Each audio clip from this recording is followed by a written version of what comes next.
Hello दोस्तों, स्वागत है आप सभी का। हम लोग जो विवाह को लेकर मैरिज स्पेशल अपनी सीरीज चला रहे हैं, उसके अंदर आज मैं बात करूंगा वृषभ लगन की कि इस कुंडली में जब भी वृषभ लगन आपको दिखाई दे तो मैरिज को किस तरीके से हमें देखना है। ठीक है, थोड़े से रूल्स यहाँ पे चेंज हो जाएंगे क्योंकि कुछ चीजें लगन से लगन पे निर्भर होती जाती हैं। इस बात को हमेशा ध्यान रखना होता है, इसीलिए पूरे इंडिविजुअल लग्नों के साथ सीरीज को समझाने की कोशिश कर रहा हूं। देखिए, सबसे पहले तो ये कि जब भी वृषभ लगन होता है, यानी कि आपकी कुंडली में पहले भाव में 2 नंबर लिखा हुआ होता है, तो मैरिज के जो लॉर्ड हैं वो हो जाते हैं मंगल। लेकिन यहाँ पे मंगल की जो राशि आती है ना, वो आती है 8 नंबर, जो कि उनकी मूल त्रिकोण राशि नहीं मानी जाती। उनकी मूल त्रिकोण राशि होती है 1 नंबर। इसीलिए यहाँ पे थोड़ी सी चीजें चेंज हो जाएंगी। वो कैसे? देखो, सबसे इंपॉर्टेंट प्लेनेट हमारे लिए एक तो होने वाला है मंगल, जो कि 7th हाउस का लॉर्ड होगा, और दूसरा हमारे लिए होने वाला है जुपिटर, जो कि 8th हाउस का लॉर्ड होगा।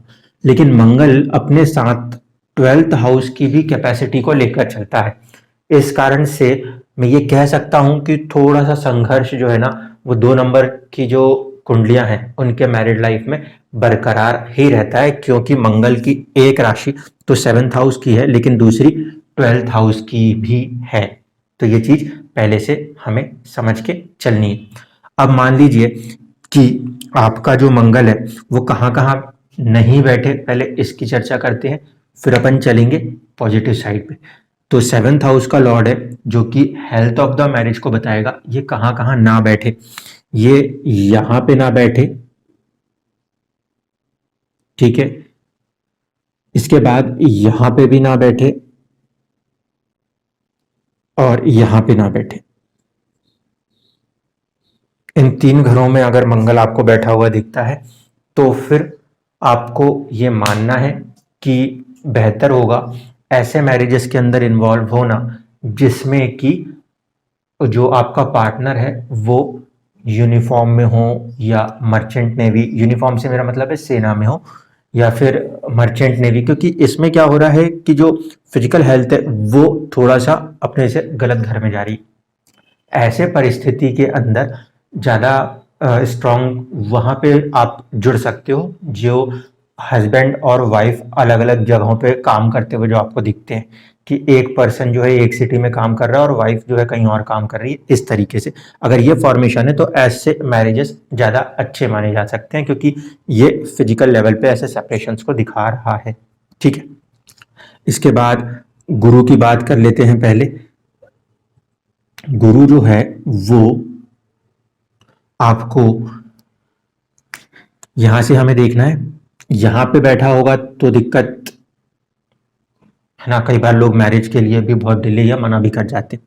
फिर गुरु जो है इसके बाद यहां बैठे तो भी, यहां बैठेगा गुरु तो एक प्लस पॉइंट ये जरूर है कि वो उच्च का हो जाता है, तो मैरिड लाइफ में हैप्पीनेस काफी दे सकता है। लेकिन कहीं ना कहीं वो थोड़ा सा डिले भी बन जाता है, क्योंकि अपने से जो है षडाष्टक का केस बन जाता है।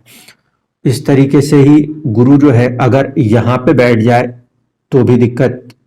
ठीक है, इन 3 परिस्थितियों में कहीं ना कहीं जो हैप्पीनेस ऑफ द मैरिज है, हैप्पीनेस मैरिज तो हो रही है but happiness of the marriage जो है वो इम्पैक्ट कर जाती है। फिर साथ ही साथ जुपिटर जो है वो अगर कुंडली में नीच का हो गया तो भी दिक्कत कर देगा। इसको ध्यान रखना, जुपिटर यहां पे बैठ गया तो भी मैरिज लाइफ की हैप्पीनेस में डिस्टरबेंस करेगा। और इसी तरीके से मंगल अगर यहां बैठ गया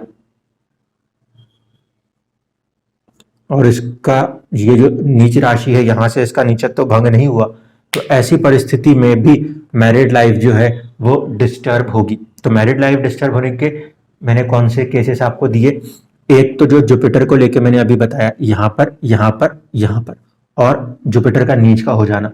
इसी तरीके से मंगल अगर नीच का हो गया तो भी मैरिड लाइफ की जो हेल्थ है, फिजिकल हेल्थ, वो डिस्टर्ब हो रही होती है। ये चीज आपको पहले ही समझनी होती है। अब हम बात करते हैं बाकी जगहों पे अगर अपने ग्रह बैठे हों तो कैसे काम होगा, लेकिन कौन से ग्रहों को देखना है। हमारे को जो ग्रह देखने होते हैं वो होते हैं, हमने ऊपर से जो देखे वो थी health of marriage and health of marital happiness. अब हम चलते हैं थोड़ा अंदर माइक्रोस्कोपिक एनालिसिस के लिए। 8 नंबर जहां पे लिखा है वहां पे 3 नक्षत्र होते हैं, एक गुरु का विशाखा, दूसरा शनि का अनुराधा और तीसरा बुध का ज्येष्ठा। तो जब भी हमें आपके अपने पार्टनर के साथ आपके अपने मैरिज लाइफ की डेप्थ को देखना है तो ये 3 नक्षत्रों के अंदर ही आपके काम हो रहे होंगे। ये आप आसानी से निकाल लोगे क्योंकि जो नक्षत्र या जो डिग्री लगन के ऊपर लिखी होती है वही डिग्री यहाँ पर भी आती है। इस कारण से उसी डिग्री में जिसके भी नक्षत्र आते होंगे वो आपको समझ में आ जाएगा। शुरुआत में 3.20 तक जुपिटर का रहता है, उसके बाद जो है वो शुरू होकर ऑलमोस्ट 16 तक कहीं ना कहीं शनि है, फिर शनि के बाद आके बुध का आ जाता है। 13 डिग्री 20 मिनट का एक नक्षत्र होता है। तो अगर यहाँ पे इनमें से कोई भी लॉर्ड आ जाते हैं, नक्षत्र के लॉर्ड आ जाते हैं, तो फिर क्या कंडीशन है अब उसको नोट कीजिएगा। जो बता रहा हूं वो किस पे लागू होगा, आप और आपके डायरेक्ट पार्टनर के साथ आपका इंटरेक्शन यानी आपकी डायरेक्ट मैरिड लाइफ के ऊपर। ऐसी परिस्थिति में अगर जुपिटर है तो जुपिटर पहली कंडीशन यहां नहीं बैठना चाहिए, अगर यहां बैठेगा तो नीच है, तो परेशानी है। इसके बाद जुपिटर इस कुंडली में अगर यहां बैठ गया तो भी दिक्कत हो जाएगी, ठीक है। इसके बाद जुपिटर यहां बैठ गया तो भी दिक्कत हो जाएगी, और जुपिटर यहां बैठ गया तो भी दिक्कत होगी। ये 3-4 घर जो है यहां पे जुपिटर नहीं होना चाहिए, इसको नोट रखिएगा, ठीक है। इसी तरीके से यहीं पर आपके शनि को देखें तो शनि जो है वो यहां ना हो, यहां तो फिर भी कुछ हद तक चला लेंगे हम, और यहां पे भी होगा तो मैरिड लाइफ को पूरी तरह से डिस्टर्ब कर जाएगा, ठीक है। यहां तो कुछ हद तक चला लेंगे, यहां पे डिस्टर्ब कर जाएगा। इसके बाद हम बात करें बुध की, तो बुध के लिए यहां पे नहीं होना चाहिए। अभी ध्यान रखिए मैं सब नहीं वाली ही पोजीशन है बता रहा हूं। बुध यहां पे नहीं होना चाहिए, बुध यहां पे भी ना हो, बुध यहां पे होगा तो भी डिस्टर्ब करेगा, और बुध यहां हुआ तो भी डिस्टर्ब करेगा। तो ये वो पोजीशंस हैं जो नहीं होनी चाहिए, ठीक है। ये पहली इंपॉर्टेंट चीज। अब हैप्पीनेस वाले पहले देखते हैं, इसके बाद अपन एज के लिए राशियों से समझ लेंगे, ठीक है। तो हैप्पीनेस के लिए हमारे को किसकी जरूरत है, हमारे को जरूरत होती है 8th हाउस की। इसी तरीके से जैसे हमने 7th हाउस के मिड पॉइंट लॉर्ड को लिया है वैसे ही 8th हाउस का भी एक मिड पॉइंट लॉर्ड होगा। वो कौन कौन से हो सकते हैं, केतु, शुक्र या फिर सूर्य। केतु, वीनस या फिर सन। देखो केतु अगर आ गया तो केतु त्याग की भावना है। ऐसे में जो कपल्स हैं वो देख लेते हैं कि हाँ ठीक है मेरा जो पार्टनर है वो तो सेना में है या ऐसी चीजों में है, तो वो एक नॉर्मल नेचुरल वे में अपने लाइफ को बिता रहे होते हैं, वहां पे उनको परेशानी नहीं आती। जो वीनस वाले होते हैं वो थोड़े से अपनी जो मैरिडल लाइफ है उसके अंदर हैप्पीनेस को वो थोड़ी लग्जरी, थोड़े रोमांस के साथ देखने की कोशिश करते हैं, और सूर्य जो होता है वो थोड़ा सा अथॉरिटेटिव हो जाता है। तो ये ध्यान रखना, पहले वाले में तो त्याग की भावना के साथ चल पड़ेगा, लेकिन अगर सूर्य पड़ गया तो थोड़ा सा अपने अथॉरिटेटिव नेचर को संभाल के चलना पड़ेगा, क्योंकि पार्टनरशिप है तो अथॉरिटेटिव नेचर कई बार डिस्टर्बेंसेस के कारण भी बन सकते हैं। अब समझते हैं कि इनको कहाँ कहाँ बैठना है, कहाँ कहाँ नहीं बैठना। देखिए अगर केतु यहां बैठे तो प्रॉब्लमेटिक, अगर केतु यहां बैठ जाए तो भी प्रॉब्लमेटिक, और अगर केतु यहां बैठा तो भी प्रॉब्लमेटिक, ठीक है। इसी जगहों पर आप अपने शुक्र को भी बिठा सकते हैं, वीनस और यहीं पे वीनस और यहीं पे वीनस, सन को भी यहीं पे लगा देते हैं, ठीक है। ये पोजीशंस इनके लिए अच्छी नहीं कही जा सकती, तो ये तो ही पहली चीज। अब सन के साथ एक पोजीशन और है, यहां पे भी सन नहीं हो सकता क्योंकि ये नीच होगा, प्रॉब्लमेटिक है। वीनस जो है वो आपको यहां पे नहीं मिलना चाहिए, इन जगहों पे नहीं होने चाहिए, ये आप नोट कर सकते हैं, चाहे तो स्क्रीनशॉट ले लीजिएगा। इन जगहों पर ये ग्रह ना बैठे हों, अगर वो मिड पॉइंट लॉर्ड होते हैं 8th हाउस के, तब ऐसी परिस्थिति में कहीं ना कहीं हम कह सकते हैं कि जो happiness of the married life है वो थोड़ी सी डिस्टर्ब होने वाली है। तो ये चीज हमें पहले से मेंटल प्रिपेयर्ड रहना होता है। ठीक है, अब हम चलते हैं कि जो ग्रह हैं वो कहाँ बैठे हैं, तो किस ड्यूरेशन तक मैरिजेस पॉसिबल हो सकती हैं। अगर आपका मंगल अगर आपका मंगल मान लीजिए 1 नंबर या 8 नंबर में बैठा है तो 28 से 32 के बीच में हो जाता है। अगर आपका मार्स यहाँ या यहाँ बैठा है तो, लेकिन ध्यान रखना अकेले मार्स से नहीं, मार्स और जुपिटर दोनों को साथ में लेके चलना। इसके बाद मार्स का अगर 2 नंबर में यहां बैठेगा या यहां बैठेगा, ऐसी परिस्थिति में यहां बैठेगा तो कोई दिक्कत नहीं, लेकिन यहां बैठा हुआ है तो पहले ये चेक करना पड़ेगा कि जुपिटर और ये वाली कंडीशन है मैच हो रही है कि नहीं। अगर इसने डिनाइल कर दी तो हो सकता है मैरिज ही ना हो। अगर इसने डिनाइल कर दिया तो मैरिज ही नहीं होगी। यहाँ पे बैठा है तो भी जो है वो 25 से शुरुआत हो जाती है, लेकिन मांगलिक होने का फैक्टर लेके फिर हम 28-32 में चले जाते हैं।